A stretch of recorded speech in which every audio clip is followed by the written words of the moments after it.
So divorce for baby boomers is, well, booming. According to a recent study, the divorce rate among couples over 50 has doubled in the last 20 years.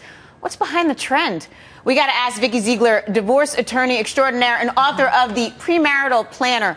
Okay, it doubled in the last 20 years. Yes, it's unbelievable. Why? People that are in their 50s and 60s are starting to say, you know what, I'm not happy, and I don't have to live a life of misery. So you know what, it's time. Let me get the courage and file for divorce. And I think people are thinking about it more, but they haven't actually taken that next step to actually go to court and say, you know what, I'm ending my marriage, and it's kind of sink or swim. It's time for me to really get into my life. Think about me as an individual, not as a marital partnership. Is it because the kids are out of the house? Everything that the marriage was supposed to create together is kind of done? Yeah, I mean, this empty nest syndrome we hear about all the time. You know, you're raising your children. You know, you're focused on the children. All of a sudden, they're gone. They fly the coop. They get married. They go to college. And all of a sudden, you're sitting there with your spouse and going, wow, I don't even know you. We don't even like each other. Why are we staying married? It's not in our best interest. Because in life, what is it about? We want to be happy in a relationship and in a marriage. And if you're not, you should have the right and freedom to leave. But I know firsthand, it is not like you split assets 50-50. It is not that simple. It is very difficult.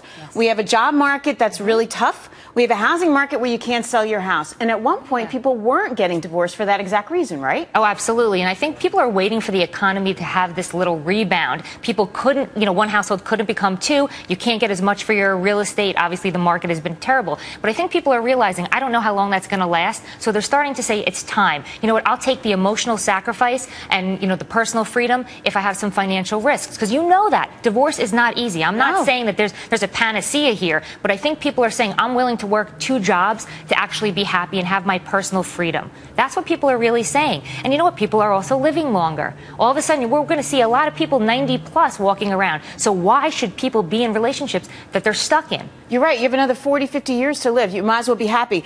Interestingly, 1/3 of all divorce filings contain the word Facebook of some sort. What is social media doing? Oh my God, it is turning the divorce world upside down. Every pleading, I'd say 1 out of 2 pleadings has something to do with Facebook, any type of Twitter. I mean, everything is in the public domain. So if people are cheating, if people say they can't afford perhaps child support, but they bought a Bentley yesterday and they post the picture of their Bentley next to, you know, on the picture on Facebook, we can use that as evidence. And people have to remember, a digital imprint is there forever. You know what? They deserve that. That falls right in the stupidity file. That is crazy. All right, but now what about work, too? People are working a lot more, too. That's also pretty detrimental to your relationship.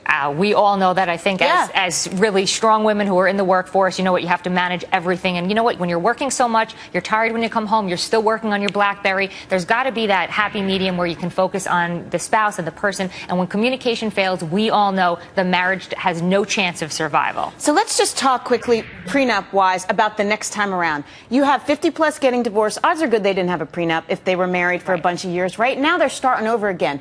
Do you recommend they go into the next one with a prenup? Unequivocally, yes. I mean, there's really a small, limited amount of times where people don't need a prenuptial agreement if they really have no assets, they don't have children. But most of the time when you're getting married for the second and third time, remember, these baby boomers are really on their second marriage sometimes, and maybe even their third. It's important to segregate your assets, make sure that any inheritances, any businesses that you have, anything intertwined with your family is going to be protected in the event of divorce. It's not romantic, but it's necessary. Tom Cruise is laughing all the way to the bank because he had a pretty fine prenup, apparently, didn't he?